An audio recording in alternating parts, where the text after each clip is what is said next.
Two former Rwandan mayors are set to go on trial in France to answer to charges of crimes against humanity and genocide over the 1994 massacres in the Central African country.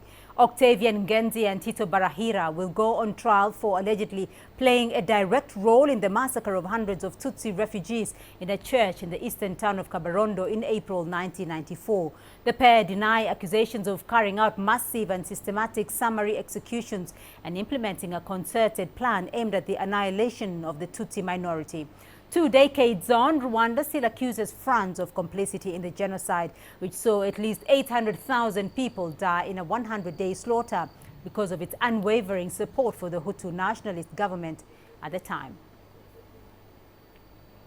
Let's get you more now on this developing situation out of Rwanda. CCTV Sonny Methu is joining me now. Sonny, what do we know about those two Rwandans who are supposed to go on trial for crimes against humanity? Well, Beatrice, we know that both of them were mayors of Kabarondo.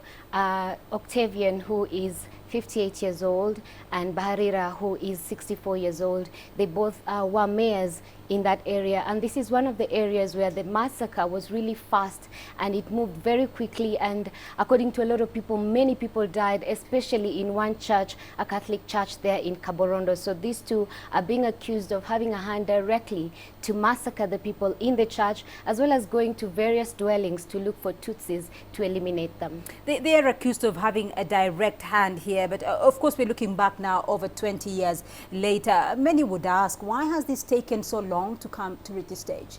Well, these two, if you remember, had been actually sentenced in absentia by the Gacaca courts. These Gacaca courts were local courts set up in Rwanda, and they were sentenced to life in absentia. However, they fled to France, and in France we now know there's a special court that was set up to chase or to look for those people who actually fled to France after the genocide. That's why these two are now standing trial. They've been indicted several times since 2010, and now the trial is expected to take part on Tuesday, although both, as you said, have denied the charges.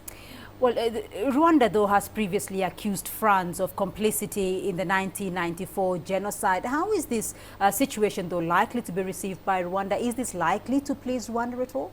Well, it depends on who you ask. In 2006, there was a bit of a diplomatic freeze between Rwanda and France after France issued arrest warrants for 9 officials who had been accused of bringing down the plane for the former president. This is what sparked the whole genocide, according to many. So when these two go to trial, it is expected a few people are not for the idea. However, there are a few people who still insist that justice must be given to these victims. It's been 20 years, as you mentioned. A lot of people are conflicting in their accounts. A lot of people are also probably dead. Some of them are not available to give their accounts, but there are at least 50 people expected from Rwanda to give their accounts that is expected to put these two behind bars. Well, that trial, as you mentioned, is supposed to kick off on Tuesday. Do we know when a likely verdict is about to be announced? Well, it will kick off on Tuesday and take about 8 weeks of hearing. After that, of course, we expect some officials to meet and discuss, and then maybe a verdict will come out. What we do know for now is that Tito Barahira is suffering from a kidney failure, and he's expected to attend dialysis at least 3 times a week. And the lawyers are saying he's not fit to stand trial. And most of the lawyers are also saying that these two, there's not enough evidence that can put them behind bars for now. All right, Sonny Methu for us here on the developing story in Rwanda. Thank you.